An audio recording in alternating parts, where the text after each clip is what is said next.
Good morning dear students. मैं बलवीर सिंह चारण आपको आज इतिहास के बारे में जानकारी दूंगा।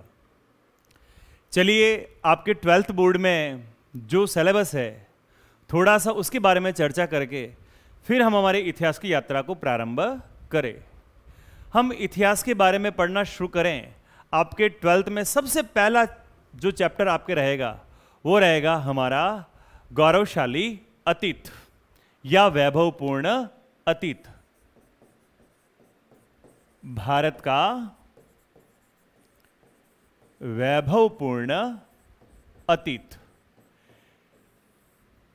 वैभव की बात करें तो वैभव किसको कहा जाएगा? वैभव कहा जाएगा गौरव को, जिस पे हम नाज कर सकें, जिस पे हम फक्र कर सकें।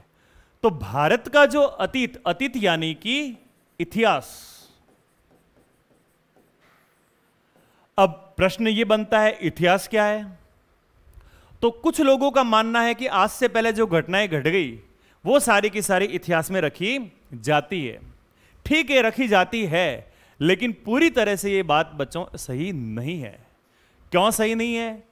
क्योंकि इतिहास में केवल उन्हीं घटना को पढ़ा जाता है जो घटना कैसी हो? प्रामाणिक। जिन घटनाओं के हमें प्राप्त हो साक्ष्य या सबूत, जो घटना सबूतों पर टिकी हो उन्हीं घटनाओं को लिखा जाएगा। जो साक्ष्य या सबूत पर आधारित नहीं हो उन घटनाओं को लिखा ना जाएगा और क्रमबद्ध तरीके से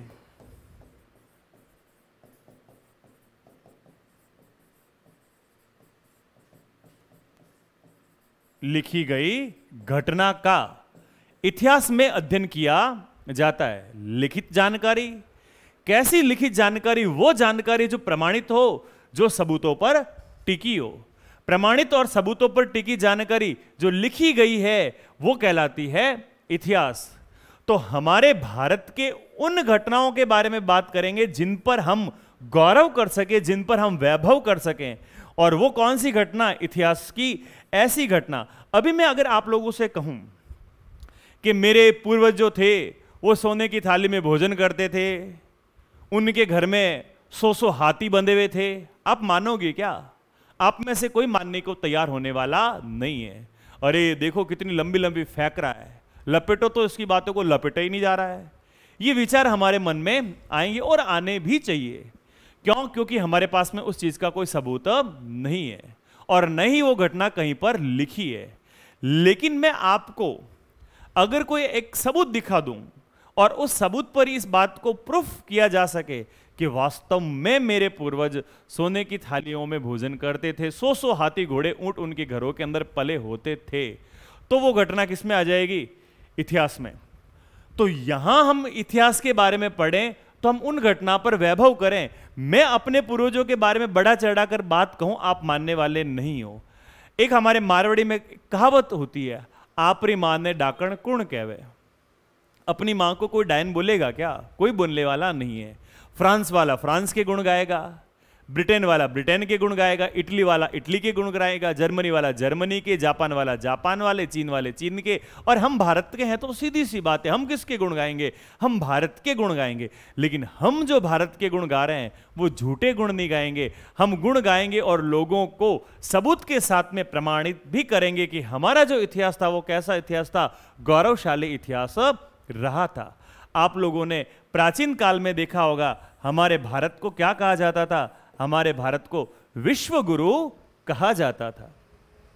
विश्व गुरु के नाम से हमारे भारत की पहचान थी। साथ ही साथ हमारे भारत को क्या कहा जाता था? हमारे भारत को सोने की चिड़िया के नाम से जाना जाता था। ज्ञान के मामले में जितने परिपूर्ण हम लोग थे, उतने परिपूर्ण, उतने विकसित विश्व के और कोई दूसरे देश नहीं थे। जितना ज्ञान हमारे पास में था उतना ज्ञान विश्व के किसी भी देश के पास में नहीं था। इसी वजह से हमारे भारत को क्या कहा गया है? इसी वजह से हमारे भारत को विश्व गुरु कहा गया है।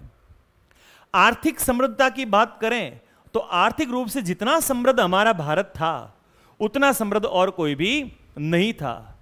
ऐसा कहा जाता था कि संपूर्ण दुनिया से सोना और चांदी भारत की तरफ लाया जाता था। क्यों भारत की तरफ लाया जाता था? भारत के जो व्यापारी थे भारत में बनी हुई वस्तुओं को दूसरे देशों में निर्यात करते थे और दूसरे देशों में निर्यात करके फिर वापस आते टाइम भारत के अंदर सोना चांदी लेकर आते थे। वस्तु विनिमय उस समय चलती थी, सोना और चांदी ही व्यापार का माध्यम हुआ करता था। इसलिए भारत में इतना अधिक स्वर्ण था कि उस समृद्धता की वजह से भारत को सोने की चिड़िया के नाम से जाना जाता था। किन बातों पर हम इन चीजों को मान ले कि हमारे देश को इस प्रकार से कहा गया होगा?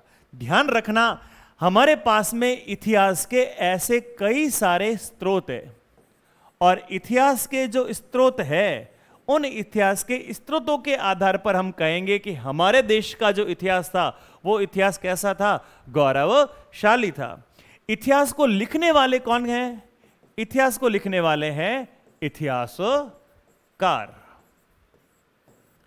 और ये इतिहासकार जो इतिहास लिखते हैं, इस इतिहास में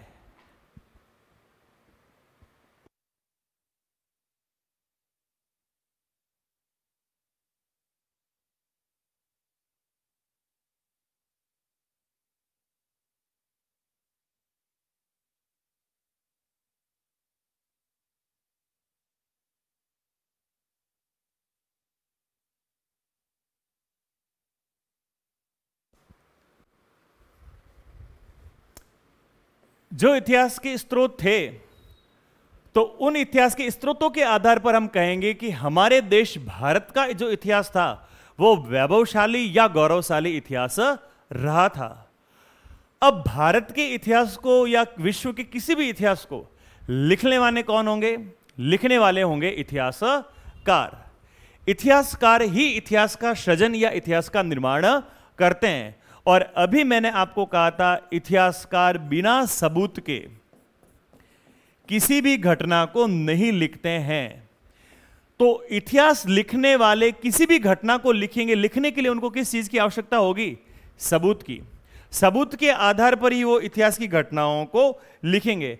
संस्कृत के अंदर एक बात कही गई है जो इतिहासकार का मूल मंत्र है, और इतिहासकारों का जो मूल मंत्र है वो इतिहासकारों का मूल मंत्र क्या है? ना मूलम लिखन्ते किंचित, ना मूलम लिखयन्ते किंचित। ना मूलम लिखयन्ते किंचित, इस बात का अर्थ क्या होगा?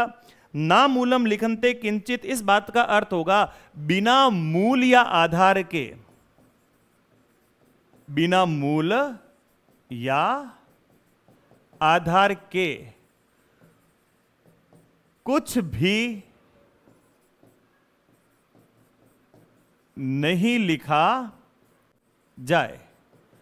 जो भी लिखा जाए उसके लिए कुछ ना कुछ आधार या बेस होना चाहिए। आधार किसको कहते हैं? जिसपे कोई चीज टिकी हुई है। जैसे अगर मैं बात करूं तो ये अगर मेरे हाथ में पॉइंटर है तो इसका आधार क्या है? मेरा हाथ। अगर मैं हाथ को यहां से हटा लूं तो ये पॉइंटर भी क्या होगा? गिरेगा। जैसे ये अभी पॉइंटर टिका हुआ है तो किस पे टिका हुआ है? हाथ पे टिका हुआ है। अगर ये हाथ ना हो तो इस पॉइंटर को हाथ में भी ना पकड़ो, छोड़ दूं, तो ये रहेगा क्या? या मैं जो खड़ा हूं वो कहां हूं? धरती पे खड़ा हूं, इस बिल्डिंग पे खड़ा हूं। तो ये इसका आधार क्या है? नींव। नींव के ऊपर ये इमारत बनी हुई है। इसी तरह जो इतिहासकार लिखते हैं उनका भी कोई ना कोई आधार होता है। बिना आधार के कुछ भी वो लिख नहीं सकते, और जो बिना आधार के लिखा जाता है वो कभी भी इतिहास के साथ में शामिल नहीं होता। तो हमारे भारत के इतिहास की जानकारी प्रदान करने के लिए हमारे पास में जो इतिहास के स्रोत आते हैं वो इतिहास के कौन कौन से स्रोत आएंगे, आइए उनके बारे में जानकारी प्राप्त करते हैं। उन इतिहास के स्रोतों के बारे में जिनके आधार पर हम कह सकते हैं कि हमारा इतिहास कैसा इतिहास रहा था? गौरवशाली या वैभवशाली इतिहास रहा था। दो प्रकार के हमारे पास में इतिहास के स्रोत आते हैं, और दो प्रकार के स्रोतों के अंदर सबसे पहले तो आएंगे साहित्यिक स्रोत।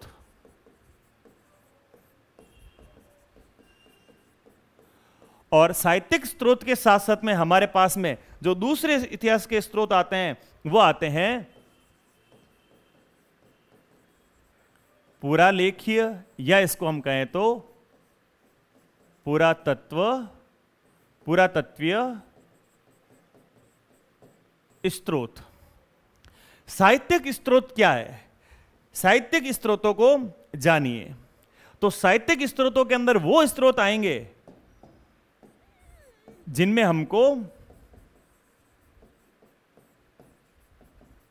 लिखित जानकारी प्राप्त हो रही है, जिनमें हम लोगों को लिखित जानकारी प्राप्त हो रही है। ये पुरातत्व जो है, अब इसका संधि विच्छेद करो, पुरा प्लस तत्व। पुरा का अर्थ क्या होगा? पुरा का अर्थ होगा प्राचीन, और तत्व का अर्थ होगा वस्तु। वो प्राचीन वस्तुएं जिन वस्तुओं को देखकर हम इतिहास का आंकलन कर सकते हैं। यहां तो इतिहास की जानकारी प्राप्त होगी किस आधार पर? लिखी हुई बातों पर। और लिखी हुई बातों को कैसे जानेंगे?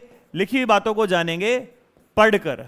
तो यहां तो जानकारी हो गई हमको पढ़कर, और यहां जो जानकारी पढ़कर तो हो सकता है किसी चीज, बर्तन के ऊपर कुछ नाम लिखा हुआ हो, तो पढ़कर तो यहां पर भी हो सकती है, लेकिन अधिक जानकारी हमको कैसे होगी? अधिक जानकारी होगी हमको देखकर।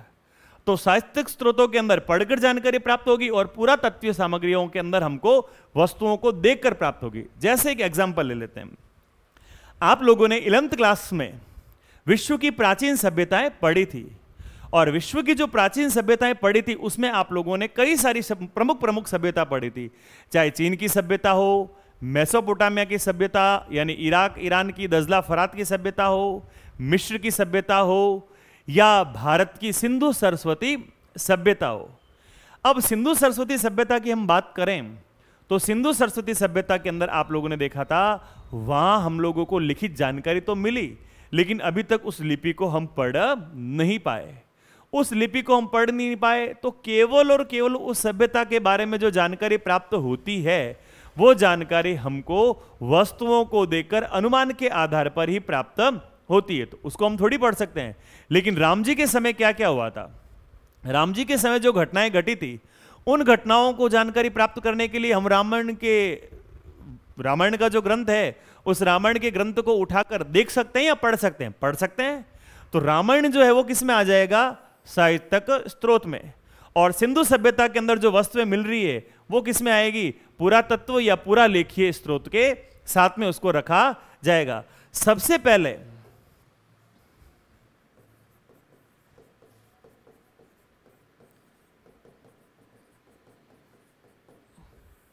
इतिहास के स्रोत,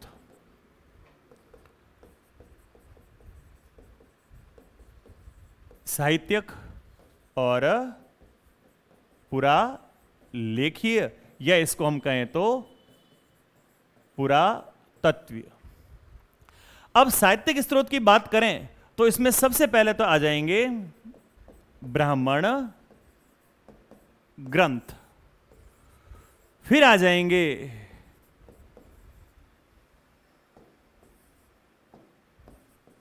जैन साहित्य, फिर आ जाएगा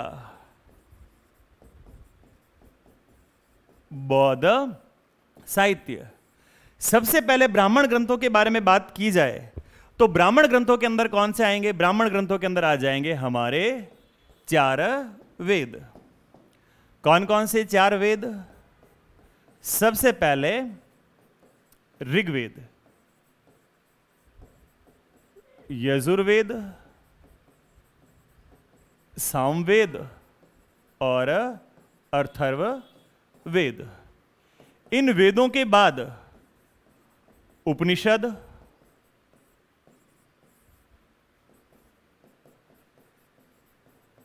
ब्राह्मण साहित्य, वेदांग, स्मृति ग्रंथ, पुराण और महाकाव्य। ये सारे के सारे जो स्रोत होंगे वो आ जाएंगे ब्राह्मण ग्रंथों के अंदर। फिर हम जैन साहित्य की बात करें, वो ग्रंथ जो जैन धर्म से संबंधित है, तो जैन साहित्य की बात करें तो इसमें आएंगे अंग, अंग के साथ उपांग, जैन ग्रंथ भगवती सूत्र, ये सारे के सारे ग्रंथ हम लोगों को जैन धर्म के द्वारा जानकारी प्रदान करते हैं।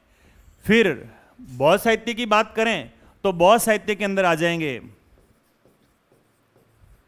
त्रिपिटक। त्रिपिटक के साथ साथ में हम बात करें तो अश्वघोष,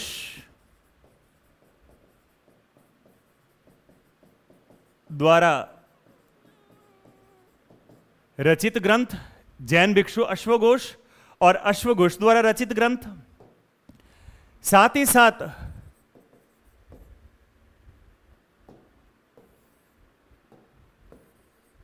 अन्य धर्मेतर ग्रंथों के बारे में बात करें तो ये धर्मेतर ग्रंथ क्या होंगे? दो शब्द इसमें आ रहे हैं, धर्म प्लस उत्तर। इतिहास में दो शब्द काम में रखने होंगे, एक पूर्व और एक उत्तर।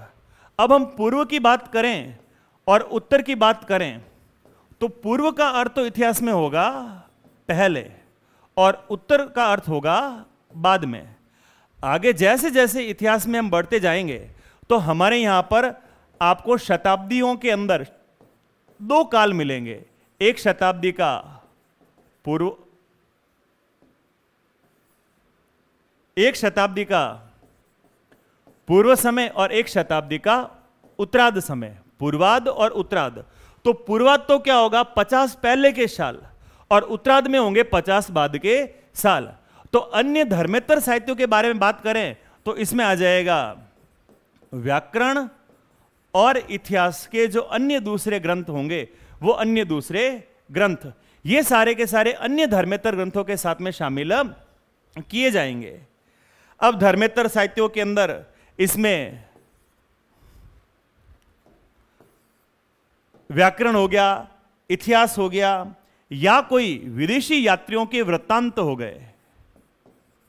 उन विदेशी यात्रियों के जो वृत्तांत होंगे वो विदेशी यात्रियों के वृत्तांत भी इस धर्मेतर ग्रंथ के साथ में रखे जाएंगे। और साहित्यिक स्रोत के बारे में बात करें तो फिर अपने पीछे बच जाती है वंशावली। वंशावली, ये वंशावली क्या होती है? आप लोगों ने देखा होगा हमारे यहां पर अलग अलग जातियों के इतिहास के बारे में, उनके परिवार के बारे में, उनके पूर्वजों के बारे में पूरी की पूरी जानकारी हमें कुछ जातियों से प्राप्त होती है। जैसे हम बात करें तो राव,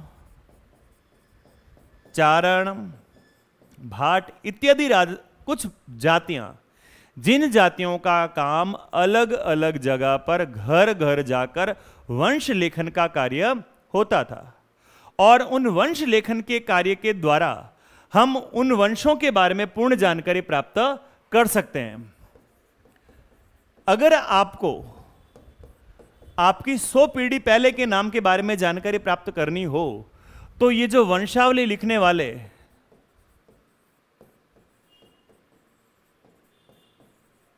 वंशावली लेखन का कार्य करने वाली कुछ जातियां, और उन जातियों के पास में जाकर उनके पास में लिखी हुई होती है बहियां।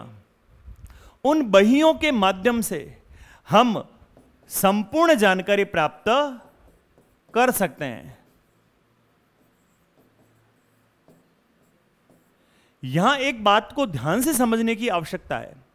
राजा के दरबार में जो इतिहासकार इतिहास लिखने का कार्य करते थे, अक्सर उन पर किसका दबाव रहता था? इन राजाओं का दबाव रहता था।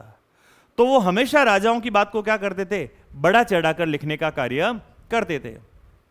यहां वंशावली लेखन का जो कार्य करने वाले लोग थे वो लोगों के क्या करते थे? घर घर तक जाते थे और घर घर जाकर लोगों को बड़े निकट से देखते थे। अगर आप में से कोई आपसे कोई कहे मेरे बारे में जानकारी प्रदान करो, हालांकि आप और मैं अभी मिले नहीं हैं, लेकिन अगर हम क्लासरूम में आपका कोई टीचर आपको पढ़ाने के लिए आया और आपसे पूछे उस टीचर के बारे में आप जानकारी प्रदान करो, तो उस टीचर को आप सिर्फ और सिर्फ क्लास तक देखते हो, तो उसके बारे में आप संपूर्ण जानकारी नहीं दे सकते। लेकिन अगर आप उसी टीचर के घर में साल भर के लिए या 10-15 दिन के लिए, 20-25 दिन के लिए रहने के लिए चले जाओ, और वहां जाकर आप रहोगे और उसके उठने बैठने, उसके संपूर्ण क्रियाकलाप से जब आपको जानकारी प्राप्त होगी, तब आप उसके बारे में सटीक जानकारी दे सकोगे। ऐसे ही ये वंशावली लेखन का कार्य करने वाले जो लोग थे, ये वंशावली लेखन का कार्य करने वाले लोग लोगों के घर घर तक जाकर घूम घूम कर उनके बारे में संपूर्ण जानकारी लिखते थे। नाम लिखा जाता था जब परिवार में नए सदस्य का आगमन होता था, और परिवार में नए सदस्य का आगमन 2 प्रकार से होता था। परिवार में नए सदस्य का आगमन किस प्रकार से होता था? या तो जन्म द्वारा या विवाह द्वारा।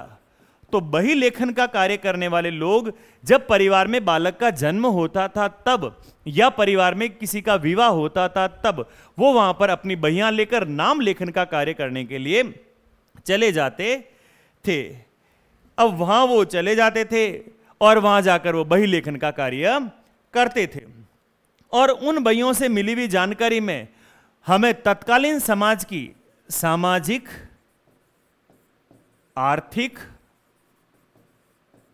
और राजनीतिक स्थिति के बारे में जानकारी प्राप्त होती थी। किस तरह से वो रहते थे, समाज में उनका क्या स्तर था, आर्थिक स्थिति कैसी थी।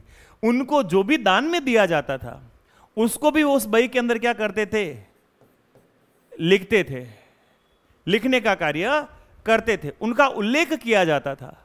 अगर मान लिया जाए किसी व्यक्ति ने 500 रुपए दिए हैं, किसी व्यक्ति ने 50,000 रुपए दिए हैं, किसी व्यक्ति ने सोने की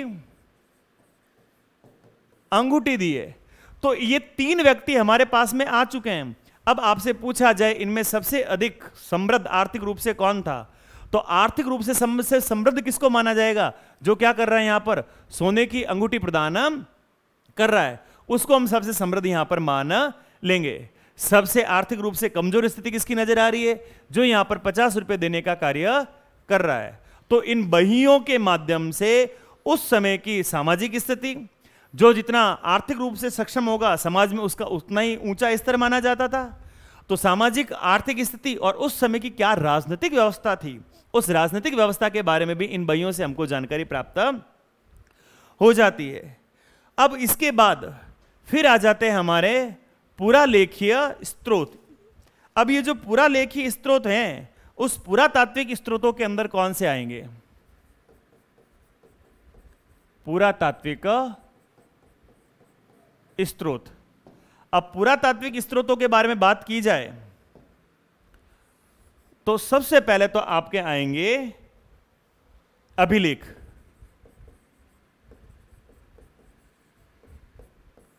अभिलेख किसे कहते हैं?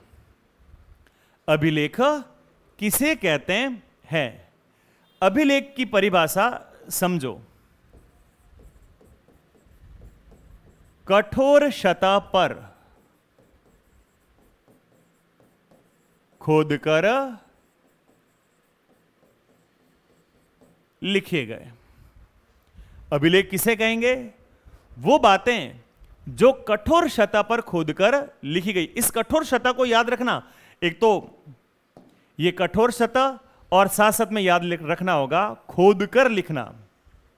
जैसे मेरे पास में ये डिजिटल बोर्ड है, इसके भी हाथ लगाओ, ये भी कठोर है, लेकिन मैं खोदकर नहीं लिख रहा, मैं इसको स्पर्श करके लिख रहा हूं।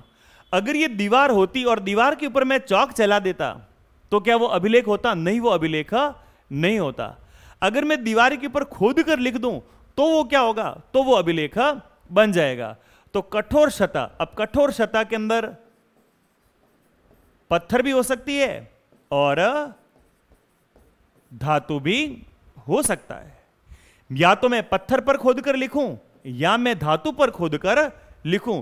पत्थर या धातु पर खोदकर जो बातें लिखी गई है वो बातें किस में शामिल होगी? वो बातें अभिलेख में शामिल होगी।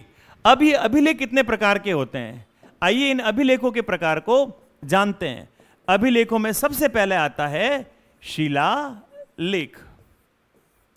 अभी मैंने आप लोगों को शिलालेख के बारे में जानकारी प्राप्त की थी। शिला यानी क्या होगा? पत्थर।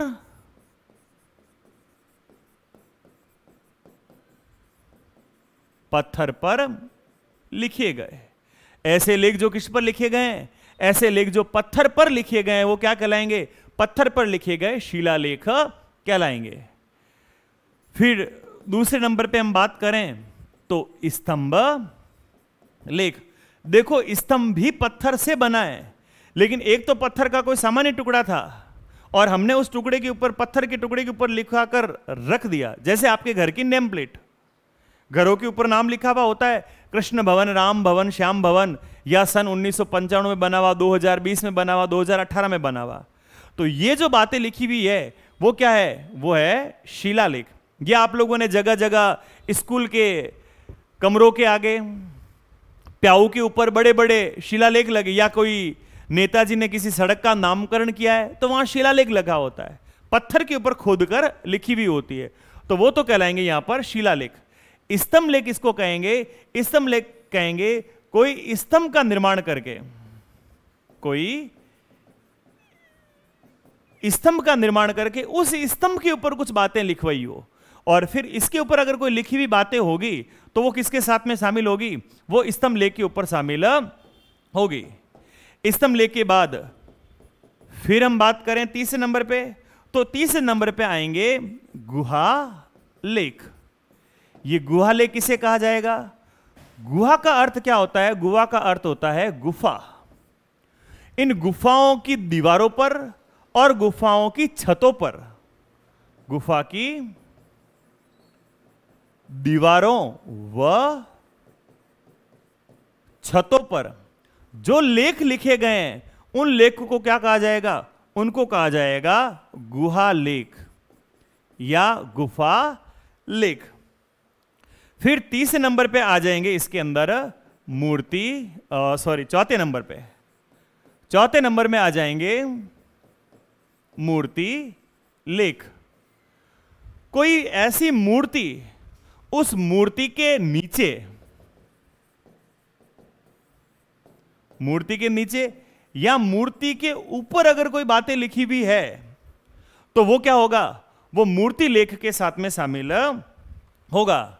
और फिर आ जाएगा ताम्र पत्र।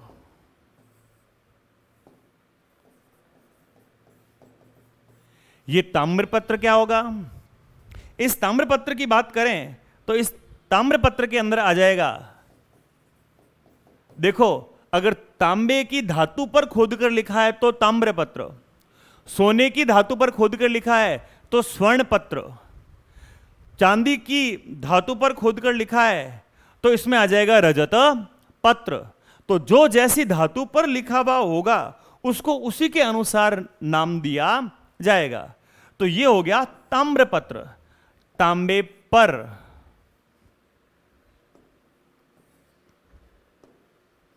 तांबे पर लिखी गई जानकारी। और तांबे पर लिखी गई जानकारी किसके साथ में आएगी? ताम्रपत्र के साथ में आ जाएगी। ये तो सब किस में आएंगे? ये सारे के सारे आएंगे अभिलेख में। अब अभिलेख किसको कहेंगे? कठोर शता पर खोदकर लिखी गई बातों को अभिलेख कहा जाता है। अभिलेख कितने प्रकार के होते हैं? 5 प्रकार के होते हैं। कौन कौन से 5 प्रकार के होते हैं? सबसे पहले आएंगे शिलालेख, पत्थर पर खोदकर लिखी गई बातें शिलालेख। फिर आएंगे स्तंभ लेख, स्तंभ पर लिखी गई बातें स्तंभ लेख। गुहा लेख, गुफा की दीवारों और छतों पर लिखी गई जानकारी या बातें गुहा लेख। मूर्ति लेख, मूर्ति के ऊपर या मूर्ति के नीचे लिखी गई बातें मूर्ति लेख। ताम्रपत्र, तांबे पर लिखी गई बातें ताम्रपत्र के साथ में शामिल होगी। अब पुरातत्वीय वस्तुओं के बारे में या पुरातत्वीय सामग्री के बारे में और बात करें तो इसमें क्या आएंगे? पुरातत्वीय सामग्री के अंदर आ जाएंगे सिक्के या मुद्रा। सबसे पहले तो क्या आ गए? सबसे पहले आ गए थे अभिलेख। अभिलेख हम लोगों ने पूरे कर लिए। अभिलेख के बाद सिक्के, मुद्रा या मुहर या मोहर। फिर तीसरे नंबर पे हम बात करें तो स्मारक। चौथे नंबर की अगर बात की जाए, मूर्तियां या मंदिर।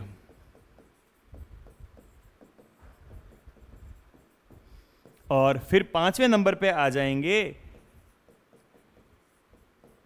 शैल चित्र।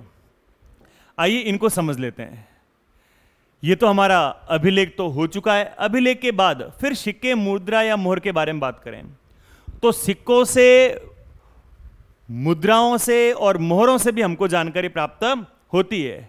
सिक्कों से हमें क्या जानकारी प्राप्त होती है? सिक्कों से हमको आर्थिक जानकारी प्राप्त होगी, राजा के साम्राज्य के क्षेत्र के बारे में जानकारी प्राप्त होगी, उस राजा के नाम के बारे में जानकारी प्राप्त होगी, उस राजा का जो समय था उस समय के बारे में जानकारी प्राप्त होगी, उस राजा की रुचि किसमें थी उस रुचि के बारे में जानकारी प्राप्त होगी, उस राजा का धर्म क्या था, धर्म के बारे में जानकारी प्राप्त होगी, उस राजा के समय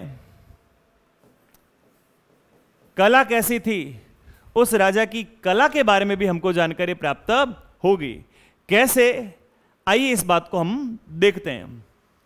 अगर मान लिया जाए किसी राजा ने सोने के सिक्के चलाए, इसका मतलब आर्थिक स्थिति अच्छी। किसी राजा ने चांदी के सिक्के चलाए, थोड़ी आर्थिक स्थिति कम। और किसी ने मान लिया जाए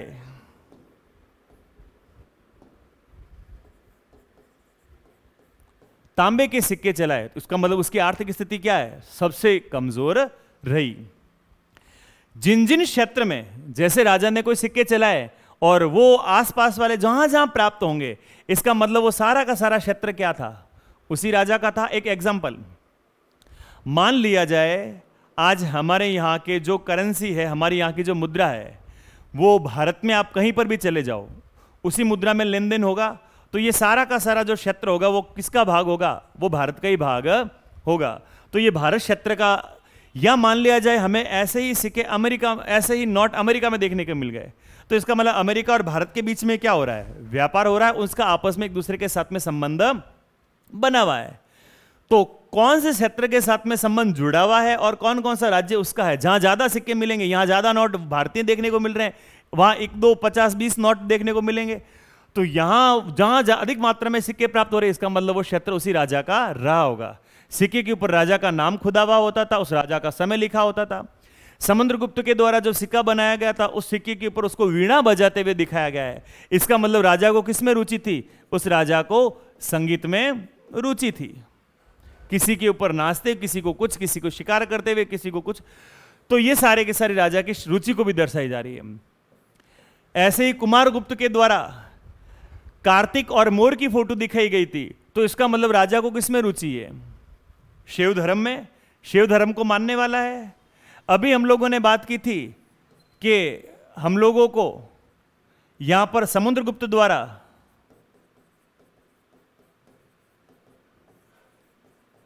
वीणावादेन